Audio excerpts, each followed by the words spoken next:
லூக்கா அதிகாரம் 8 வசனம் 15.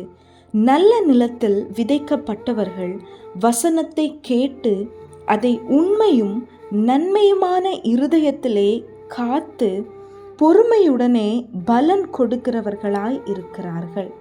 இன்னைக்கு கர்த்தர் நம்மளோடு பேசுகிற ஒரு வார்த்தை நல்ல நிலம் அண்ட் கடைசி பகுதி பொறுமையுடனே பலன் கொடுக்கிறவர்களாய் இருக்கிறார்கள். வேதத்தில் நம்ம எடுத்துக்கிட்டோன்னா ஈசாக்கு அவங்கள குறித்து நம்ம அநேகர் பேசப்படுறோம். அவங்களுடைய தகப்பனாகிய ஆபிரகாம் அண்ட் யோசேப்பு, இவங்க 2 பேரோட வாழ்க்கையில் நம்ம பார்க்கும்போது அவங்க கடந்து போன பாதை என்பது ரொம்ப கடினமான ஒரு பாதை. அவங்களுடைய காத்திருப்பு என்பது பல வருடங்கள் அவங்க காத்திருந்தாங்க. அதாவது அவங்களுடைய கடைசி நேரம், அவங்க வாழ்க்கையில் அந்த திருப்பு முனை, அந்த அற்புதம் நடக்கிற அந்த டைமில் அவங்க ரொம்ப மோசமான ஒரு கண்டிஷனில் இருந்தாங்க. ஆபிரகாமுக்கு 99 வயதாக இருக்கும்போது தான் அவங்க வாக்குத்தத்தத்தின் பிள்ளையாகிய ஈசாக்கை பெற்றெடுக்கும்படிக்கான கிரியை அவங்க வாழ்க்கையில் நடக்குது.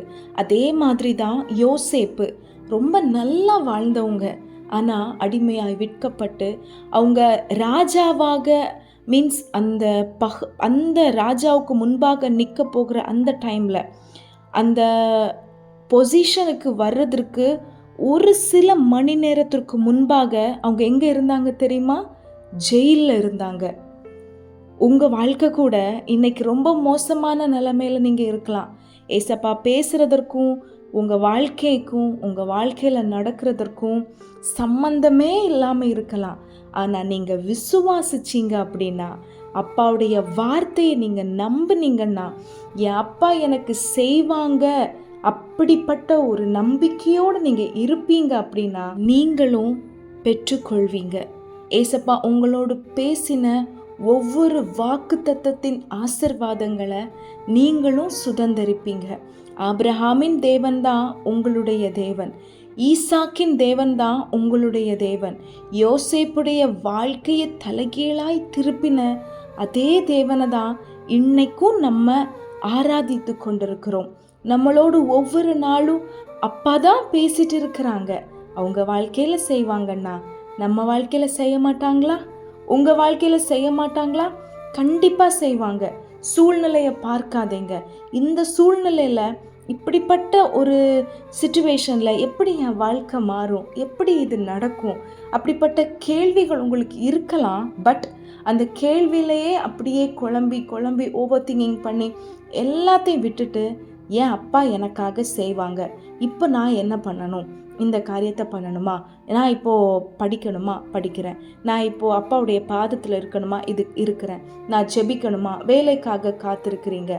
இப்போது உங்களுக்கு காத்திருப்பின் பீரியட்னா நீங்கள் நிறைய முயற்சி பண்ணிட்டீங்க, நிறைய கம்பெனி ஏறி இறங்கிட்டீங்க, நிறையா சம்பந்தங்கள் திருமணத்திற்கான காரியங்களை நீங்கள் பார்த்துட்டீங்க, உங்களுடைய வாழ்க்கையில் நீங்கள் நெக்ஸ்ட் லெவல் போகணும்னு நிறைய முயற்சி நீங்கள் எடுத்துட்டீங்க. ஆனாலும் ஒரு மாற்றத்தையும் நீங்கள் பார்க்கல. பட் அந்த வெயிட்டிங் பீரியடில் நீங்கள் அப்பாவுடைய பாதத்தில் நீங்கள் காத்திருக்கிற காத்திருப்புக்கு ஏற்ற பலன் உங்களுக்கு வரும். முயற்சி பண்ணி சோர்ந்து போன உள்ளமே உங்கள் பின்னாடி இருந்து ஒருவர் புஷ் பண்ணால் எப்படி நீங்கள் போய் ஒன்றை அடைவீங்க? இப்போது ஒரு மலையே இருக்குதுன்னு வச்சுக்கோங்க, மேலேருந்து ஒரு கயிறு போட்டிருக்கிறாங்க.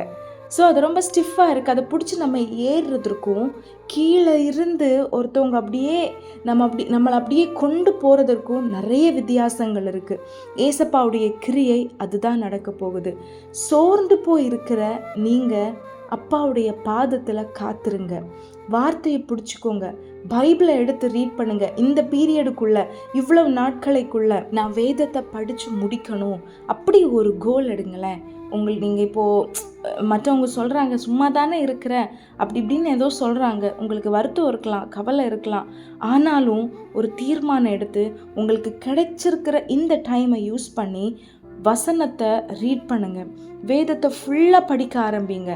அப்பாவுடைய பாதத்தில் அமர்ந்துட்டு, ஏசப்பா இந்த வேதத்தை படித்து முடிக்கணும்னு நான் ஆசைப்படுறேன், ஆவியானவரை எனக்கு ஹெல்ப் பண்ணுங்க, இதை எப்படி ஆரம்பித்து எப்படி கொண்டு போய் எப்படி முடிக்கணும், உங்கள் பாதத்தில் நிறைய நேரம் நான் ஸ்பெண்ட் பண்ணணும், சோர்வுகள், பலவீனங்கள், அசதிகள், கவலைகள், வருத்தங்கள், பாரங்கள் எல்லாத்தையும் என்கிட்டேருந்து எடுத்து போடுங்க, இந்த வேதத்தை எடுத்து நான் வாசிக்க எனக்கு ஹெல்ப் பண்ணுங்கப்பான்னு கேட்கலாம். கர்த்தர் உங்கள் வாழ்க்கையில் அந்த பீரியடில் நீங்கள் வேதத்தை எடுத்து வாசிக்கிறீங்க பாருங்கள், அந்த பீரியடில் கர்த்தர் உங்களுக்கான அறுவடையை பார்க்கும்படி செய்வாங்க. இதை கேட்டுட்டு இருக்கிற நீங்கள் கூட உங்களுக்கு கொஞ்சம் டைம் இருக்குன்னா இந்த வேதத்தை படித்து முடிக்க பிரயாசப்படுங்களேன். இதை முடிக்கும்போது ஒரு அற்புதத்தை நீங்கள் பார்ப்பீங்க. நான் பார்ப்பேன் அப்படிங்கிற ஒரு விசுவாசத்தோட ஆரம்பிங்க. என் வாழ்க்கையில் இது நடக்கணும், அதுக்காக நான் வேதத்தை படிக்கிறேன் அப்படி கிடையாது. அப்பாவுடைய மேலே இருக்கிற அந்த அன்பின் வெளிப்பாடாய் நம்ம படிக்கணும். படிக்கும்போது என் அப்பா எனக்கு செய்வாங்க அந்த ஒரு நம்பிக்கையோடு படிக்கணும். படிக்கும்போது உங்கள் வாழ்க்கையில் ஒரு அற்புதம் நடக்கும். ஆமாங்க, நீங்கள் நல்ல நிலம், உங்களுக்குள்ள விதைக்கப்பட்ட அந்த வசனம் உண்மையும் நன்மையுமா நீங்கள் இருதயத்தில் காத்து கொண்டு அதுக்கான பலனை கர்த்தர் பொறுமையுடனே சுதந்திரிக்க பண்ணுவார். பொறுமையுடன் பெற்றுக்கொண்ட ஆசிர்வாதத்தை கர்த்தர் இன்னைக்கு நம்மளோடு பேசியிருக்கிறாங்க. ஸோ அவங்க வாழ்க்கையில் சில வருடங்கள் எடுத்தது, ஆனால் முடிவு என்பது எல்லோராலும் பேசப்பட்ட ஒன்று. தள்ளப்பட்டவர்கள், குழியில் போட்டவர்கள் அவங்களிடத்துல வந்து நின்று உதவிக்காக நின்னாங்க. ஸோ இப்படிப்பட்டதான ஒரு ஆசிர்வாதத்தை பெற்றுக்கொள்ளணும்னா நம்ம உருவாக்கப்பட வேண்டியது ரொம்ப முக்கியம். நமக்கு தாழ்மை ரொம்ப அவசியம். நமக்கு விரோதமாய் பேசினவங்களுக்கு குறித்ததான அந்த கோபமே இன்னும் நமக்குள்ளே தனியலை. அப்போ எப்படி நம்ம அற்புதத்தை பெற்றுக்கொள்ள முடியும்? பலருக்கு ஆசிர்வாதமாக ஏசப்பா அவங்கள வைக்கணும்னு ஒரு திட்டம் வச்சுருக்கிறாங்க. நீங்கள் பலரை போஷிக்கணும் அப்படிங்கிற ஒரு திட்டம் உங்கள் மேலே இருக்குது.